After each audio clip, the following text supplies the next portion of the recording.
सीमा Haider case आजकल आपको हर forum पे नजर आ रहा है, चाहे वो सोशल मीडिया या mainstream media, international media, हर मीडिया पे इसके चर्चे हो रहे हैं। आखिर सीमा है कौन? ये पाकिस्तान से इंडिया पहुंची कैसे अपने 4 बच्चों समेत? इसने अपने साबका शौहर का घर और उसकी जितनी असासे थे वो बेचकर ये इंडिया चली गई। क्या इंडिया में दाखिल होना इतना आसान है? क्या इंडिया से भी लोग पाकिस्तान में दाखिल हो सकते हैं? और सीमा मुसलमान से हिंदू कैसे हो गई? उसका एक बयान आया है कि मैं गंगा नहाऊंगी जाके। इसका मतलब यह है कि जो मुसलमान है उनका यह ईमान है कि जब आप हज में जाते हैं तो हमारे गुनाह माफ हो जाते हैं। हिंदू लोगों का यह ईमान है कि आप जब गंगा नहाते हैं तो आपके गुनाह माफ हो जाते हैं। क्या ये कोई इंडियन जासूस है? क्या ये पाकिस्तान को डिफेम करने की साजिश है? और इसके नताइज कहां निकलेंगे और इसका एंड क्या होगा? ये सारी बातें आज मेरे साथ मौजूद हैं। Awais Ali social media activist है, इन्होंने इस टॉपिक पे बहुत सी रिसर्च की है। ये सारी बातें आज अवैस अली से जानेंगे। अस्सलाम वालेकुम। वालेकुम अस्सलाम। पहले तो आपका बहुत बहुत शुक्रिया कि आपने वक्त दिया। तो मुझे ये बताएं कि क्या इंडिया में दाखिल होना इतना आसान है कि कोई भी उठ के इंडिया में जा सकता है? नहीं ज़ीशान भाई, आसान नहीं है। आप देखें, जो कराची में हमारे मछेरे होते हैं, मछुआरे होते हैं जो मछलियां पकड़ते हैं बेचारे, और गलती से वो बॉर्डर क्रॉस कर जाते हैं। लेकिन देखिए, अब पानी है ना, पानी के ऊपर कोई ऐसी बाउंड्री लाइन नहीं है, इंटरनेशनल वाटर्स आ जाते हैं, हदबंदी इस तरह को जाहिर नहीं है, क्रॉस करके गलती से। अब उनके पास कश्ती है, मछली पकड़ने का सारा सामान है, बीएसएफ ने या इंडियन नेवी ने उनको पकड़ लिया, ठीक है। उसके बाद वो क्या करते हैं, उनको सालों जेलों में बंद रखते हैं, जबकि वो सब कुछ जानते हैं, उनके पास सारे प्रूफ होते हैं कि ये मछुआरे हैं, मछली पकड़ने के लिए आए थे, मछली पकड़ने का सारा सामान है, एक छोटी सी कश्ती है।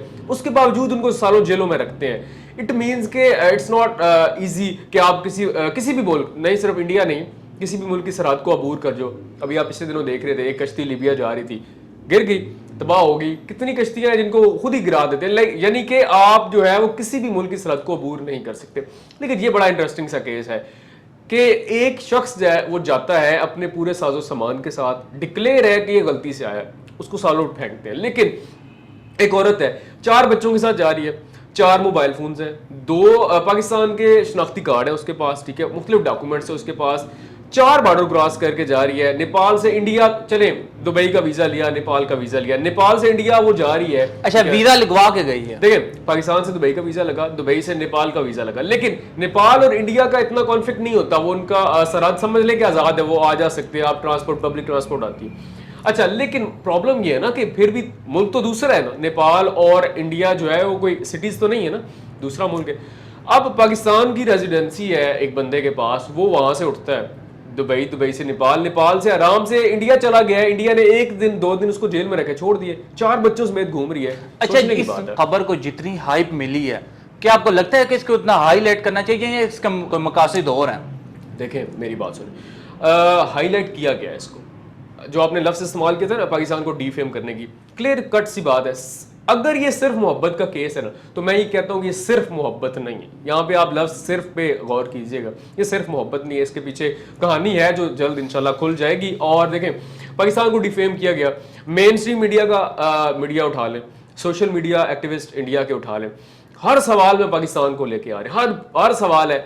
इवन सीमा के बच्चे कम से छोटे छोटे बच्चे हैं, उनसे पूछा जा रहा है पाकिस्तान में आपके दोस्त कैसे थे, पाकिस्तान का माहौल कैसा था, आपको लोग मारते थे। अब वो छोटे बच्चे हैं, इट मीन्स कि उनकी जहन साजी की जा रही है। तो ये बहुत बड़ी साजिश है जो जल्द बेनकाब हो जाएगी। अच्छा, सीमा का कहना है कि वो पाकिस्तान में कराची से सिंध के इलाके से है, लेकिन उसकी जो एक्सेंट है उससे वो लगता नहीं है कि वो सिंधी है। देखें, एक और बात वाज़ेह होगी ना। देखें, कोई एक शख्स है जो गाँव रहा है किसी भी गांव में, क्योंकि हमारे यहाँ पंजाब में जितने गांव हैं, हर गांव की थोड़ा सा दूर जाओ ना आप, तो एक्सेंट बदल जाता है, आपको अंदाजा होता है। बड़े बूढ़े अंदाजा लगा लेते हैं कि इसका ताल्लुक फलां गांव से है, ठीक है।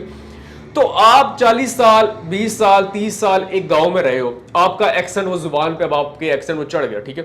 खास तौर पे सिंधी, बलोची, हमारे पठान भाई जब उर्दू में भी बात करते हैं ना, आपको पता है टेक्सचर आता है, पता चल जाता है कि यार ये पठान है, हम खुद अंदाजा लगा लेते हैं। तो एक लड़की है, वो 28 साल सिंध में रही है और ऐसे छोटे से इलाके में रही है, वहां से उठती है, इंडिया चली गई है, अगले दिन सिंधी टेक्सचर खत्म, सिंधी बोलना खत्म, ठीक है। हिंदी इतनी फ्लूएंट आ गई है।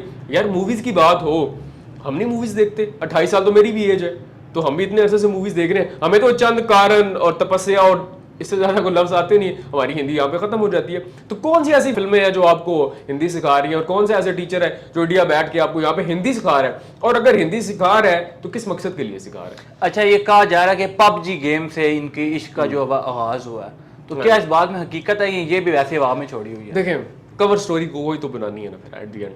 अगर ये पबजी ही है तो पबजी में इतना क्रेज कि देखें, औरत हमारे यहाँ देखें, पाकिस्तानी जो माशरा है ना, मशरकी औरत जो होती है ना, जब खामद उसका चाहे वो बाहर है चाहे यहाँ पे है, उसमें जब उसने निकाह कर लिया ना, तो हया मशरकी औरत का कहना है, ठीक है, तो वो अपने खामद की इज्जत को नीलाम नहीं करती। और वो भी वो वाली औरत जिसके 4 बच्चे हैं और उन 4 बच्चों में 3 बेटियां हैं, ठीक है। तो देखें यहाँ पे आगे बड़ा मसला आ जाता है, बड़ा एक अजीब सा सिनेरियो बन गया कि एक ऐसे शख्स के लिए वो अपना मजहब छोड़ रही है। आपको क्या लगता है कि कोई मुसलमान इतनी आसानी से इस्लाम छोड़ देगा? इस आसानी क्या, इंसानों को तो आप देखें कई कई ऐसे ममालिक है जहाँ पे जबरन और उसको इस्लाम से फिराने की कोशिश की जाती है, ख़त्म नहीं छोड़ते, लोग मार खाते हैं। यहाँ पे लोग फिर मिसाल देते हैं हज़रत बिलाल हबशी रज़ियल्लाहु अन्हु की कि उन्होंने इस्लाम नहीं छोड़ा, तो हम, क्योंकि अल्लाह ताला ने एक दीन दिया, आपको सेलेक्ट किया। अच्छा, एक औरत ने अपना घर छोड़ा, घर बेच दिया, एक औरत ने अपने खावंद को छोड़ दिया और उस खावंद के बारे में कह रही है कि उसने मुझे तलाक दे दिया, हालांकि तलाक नहीं हुई, ठीक है। 4 बच्चों को छोड़ा एक ऐसे शख्स के लिए जिससे वो कभी मिली नहीं है। एक होता है, चले पाकिस्तान के अंदर एक उसी सिटी के अंदर, उसी गांव के अंदर एक शख्स से आपकी बार बार मुलाकात होती है, समझने में आसानी होती है ये किस नीयत का, किस नेचर का इंसान है, क्या इसकी कमाई है। देखें, आपको क्या सिक्योरिटी नहीं चाहिए कि मेरे बच्चों का मुस्तकबिल क्या है? यहाँ तो गुलाम हैदर सऊदीया में काम करता था तो आपके बच्चों का मुस्तकबिल था, वो तो मजदूर है सचिन मीना, और शक्ल से भी कोई खास नहीं है। तो ये इतनी अंधी मोहब्बत तो मेरे ख्याल में नहीं होती। पबजी कवरिंग स्टोरी रखी गई है सारे सिनेरियो को छुपाने के लिए। जल्द आप भी देखेंगे कि इसका कोई ना कोई जो है ना वो सदेबाब हो ही जाएगा। अच्छा, ये खबर जो है वो पहली दफा उठी कहाँ से है? इंडिया से उठी है या पाकिस्तान से उठी है? नहीं, ये इंडिया से ही उठी है। जब इस लड़की ने बॉर्डर क्रॉस किया है, कुछ दिन ये बतौर किरायादार रही है वहाँ पे इंडिया में ना, सचिन मीना के ही घर के पास एक किराए। और एक और बात की जा रही है कि ये कोई एजेंट है पाकिस्तान के या इंडिया के, इसमें क्या सदाकत है? अच्छा, तो ये कुछ दिन किराएदार के तौर पे रही है। फिर जब ये कोई इनका वो मंदिर में इनके फेरे शेरे हुए हैं, तो सचिन मीना ने जब उसने कोर्ट में रजिस्टर करवाने के लिए गई है तो गया है, तो उसने बता दिए कि पाकिस्तानी है। तो वहाँ पे जो वकील था ना, वो पुलिस का मुखबर था, उसने जाके सारी बात खोली है। फिर वहाँ से ये खबर निकलना शुरू हो गया। अच्छा जी, जो रही बात एजेंट की, अब देखें, पाकिस्तान की एजेंट इस तरह नहीं हो सकती कि अगर ये पाकिस्तान की एजेंट होती ना, तो पाकिस्तान की एजेंट जो है वो जाके वहां पे खुल ना जाते। 4 बच्चों को लेके एजेंट नहीं जाते वहां पे। आपने देखा है, अक्सर मूवीज देख लें आप, बड़े बूढ़ों से कहानियां सुनते हैं, जो आर्मी में रहे हैं, वो ISI में रहे, वो कहानियां सुनाते हैं।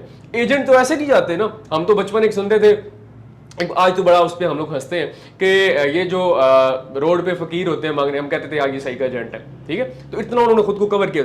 तो एक ISI की लाइक एजेंट है अगर आप फॉर एग्जांपल, तो एजेंट इतनी कच्ची है कि वो अपने 4 बच्चों को ले गई है। एजेंट इतनी कच्ची है कि 4 पाकिस्तानी फोन ले गई है। एजेंट इतनी कच्ची है कि 2 पाकिस्तानी शनाख्ती कार्ड उठा के ले गई है। इट मीन, लेकिन फिर वो एजेंट है जो जिसको उर्दू नहीं आती, वो हिंदी बोल रही है जाके। अच्छा, अब यहाँ पे भारतीय एजेंट का सबूत कैसे होता है? मेजर गौरव आर्या ने एक वीडियो बनाई थी पिछले दिनों, उसने कहा था कि मुझे लग रहा है, मुझसे लिखवा लें आप, मेजर गौरव आर्या की ये अल्फाज है कि मुझसे लिखवा लें कि इस बंदी को ट्रेन किया गया है, पहली बात। दूसरी बात उसने कहा था मुझसे लिखवा लें कि इस बंदी को हिंदी सिखाई गई है।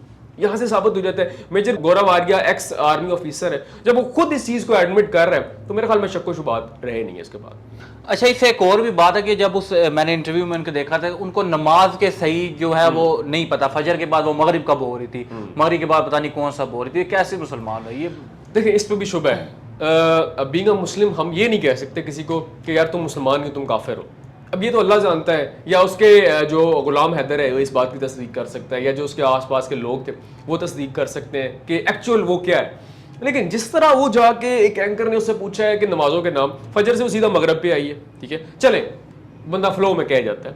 लेकिन इतनी भी क्या गन पॉइंट पे उससे पूछ रहे थे? पहली बात उसने कहा ये चीज तो बचपन से मुसलमानों को सिखाई जाती है, नमाज की तरतीब बिल्कुल ऐसे। अच्छा, वो गन पॉइंट पे तो नहीं पूछ रहे। अच्छा, सेकंड उसने पूछा है कि कोई सूरत सुना दे। बाजी कहती है हाँ जी मैं सुनाती हूँ। शादी कहती है नहीं मैं भूल गई हूँ, सॉरी, ठीक है। अच्छा, फिर अगली बात सुने, वो कहती है जब मैं 2 दिन जेल में रही हूँ तो मैंने खूब पूजा की है। और ये हू बहू लफ्ज है सीमा गुलाम हैदर के। उसने कहा कि मैंने खूब पूजा की है।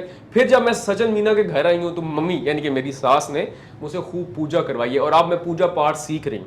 28 साल जो औरत, जो लड़की मुसलमान रही है, उसको नमाजों की तरतीब नहीं पता, लेकिन वो कोई शौक के साथ पूजा सीख रही है। तो आपके सामने है। अच्छा मुझे ये बताएं, उसका जो शोहर उसका भी मैंने इंटरव्यू देखा था। अब ये बताएं कि ये सारी एक्टिविटी में उसका शोहर भी इन्वॉल्व है या वो मासूम है, उसको इसमें नहीं पता? वो बहुत मासूम सा बंदा है कोई। 2014 में उस बेचारे ने भी मोहब्बत की शादी की थी, इसके भी पीछे भी एक स्टोरी है वो एक्चुअल पाकिस्तान की है? हाँ जी। अब देखें हुआ नहीं, अब यहाँ पे भी देखें, जब कोई शोहर के साथ रहती थी पाकिस्तान में, एजेंट जब आता है ना, एजेंट जब कोई भी आता है किसी मुल्क में डिप्लॉय किया जाता है, उसको एक असाइन की जाती है ड्यूटी, या स्लीपर सेल्स होते हैं, तो वो बरसों रहते हैं एक इलाके में। आपको फील ही नहीं होगा। ये तो नहीं होता कि एक माह में आए यहाँ पे एक टारगेट अचीव के चले गए, ऐसा नहीं होता। वो तो आपको पता है ना, वो अभिनंदन आया तो कैसे पकड़ा गया। अच्छा, अब गुलाम हैदर के साथ इसकी स्टोरी भी बड़ी एक रोमांचक सी स्टोरी है। गुलाम हैदर के मोबाइल पे सीमा की मिस्ड कॉल आती है, ठीक है, यहाँ से इनकी कनेक्शन शुरू हुआ, कहानी शुरू हुई, मोहब्बत होगी आपस में। रक्षा चलाता था वो बेचारा गुलाम हैदर, मोहब्बत हुई, इसने कहा शादी करनी है, नहीं माने दोनों के घर वाले, घर से छोड़ के कोर्ट मैरिज जाके शादी की, अपना गांव छोड़ा और इसके बाद ये चले गए कराची। वहां से वो बेचारा सऊदीया गया, उसने पैसे भेजे, घर खरीदा। अब वही घर सीमा जो है वो 12 लाख में बेच के चली गई। वो सऊदीया बैठ के रो रहा है जब उसको पता चला, यानी कि अब वो ये कहता है कि मेरी बीवी बेशक ना आए, क्योंकि अब जब औरत देखें, जब औरत किसी मर्द को छोड़ती है ना, तो छोड़ने से पहले वो छोड़ के जा चुकी होती है। जब उसने इरादा कर लिया, इट मींस उसने छोड़ दिया। तो गुलाम हैदर कह रहा है कि मेरे बच्चे वापस आ रहे हैं, जिनमें 3 बेटियां हैं उसकी, एक बेटा है उसका, जो आज हिंदुस्तान जिंदाबाद के नारे लगा रहे हैं। हमारे लिए अजीबो गरीब सा मुकाम अब ये आ चुके हैं। हिंदुस्तान जिंदाबाद के चलो बच्चे हैं, उनको क्या खबर, श्रीलंका लगा दो, नेपाल पीछे लगा दो, वो तो जिंदाबाद ही कहेंगे, लेकिन उनको जबरदस्ती अब हिंदू बनाया जाएगा। उस कल्चर में वो रहेंगे तो सारा कुछ सीख जाएंगे। इट मींस कि ये तो बड़ा एक यहां से साबित होता है कि पाकिस्तान को कैसे डिफेम कर रहे हैं, उनकी जहन साजी कर रही है। इसका एंड क्या निकलने वाला है, इसका क्या नतीजा निकलने वाला है? एंड यही होगा। देखें, अब इस बात से अंदाजा लगाएं कि भारतीय हुकूमत जो है क्या इतनी सोई हुई है, इतना डिफेंस का बजट है, उसको सोना नेशनलिटी भी मिल गई है। जी वही ना, देखें इतना डिफेंस का बजट है, रॉ इतनी बड़ी हो, वो कहते हैं बड़ी बड़ी एक्टिव है, दिस एंड दैट है। अच्छा, उसके बावजूद एक औरत क्लियर, अच्छा हम नहीं कहते ना, वो तो खुद कहते हैं कि ये पाकिस्तानी है, चले उनकी मान अपनी मान लें, वो पाकिस्तानी है, तो वो क्यों नहीं उसको जासूस डिक्लेयर करे, क्यों नहीं उसे पूछ कर छोड़ रही, क्यों नहीं जेल में वो आज आर्मी के पास हो, क्यों नहीं इंटेलिजेंस अदारों के पास क्यों नहीं है, उस तक मीडिया की रसाई कैसे है?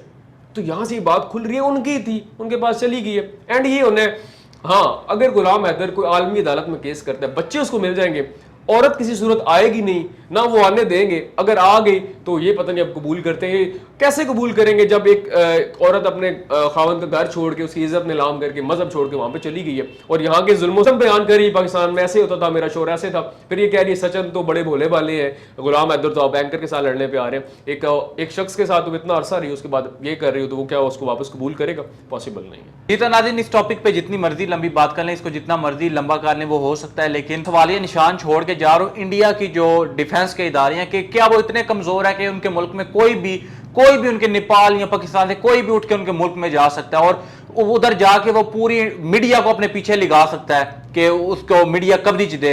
मोदी साहब, ये कोई यहाँ पे फिल्म नहीं चल रही है, बॉलीवुड इधर नहीं है कि आप ये सारा ड्रामा जो है वो सबके सामने रखे और आपकी बात जो है वो मान ली जाए। यहाँ भी अक्लो शऊर रखने वाले बंदे हैं, सेंस वाले बंदे हैं, कोई आपकी तरह सारे यहाँ चाय नहीं बेचते। इस फिल्म का एंड जो होना है, और यकीन हमें है कि आपके ही हाथ होना है, ये सारा जो भी मलबा है घूम फिर के आपके ऊपर ही आ रहा है कि आपकी डिफेंसिव सिस्टम और आपकी आर्मी और जितने भी आपके इदारे क्या वो इतने कमजोर हो चुके हैं कि एक औरत जिसको आपने अपने घर में रखा हुआ उसकी गेट नहीं कर सकते, उसको सर्च नहीं कर सकते, और आप सारा मलबा जो है वो पाकिस्तान पे डाल रहे हैं। नाज़रीन, आप इस बारे में क्या राय रखते हैं? आप अपनी राय का इजहार कमेंट में कीजिए।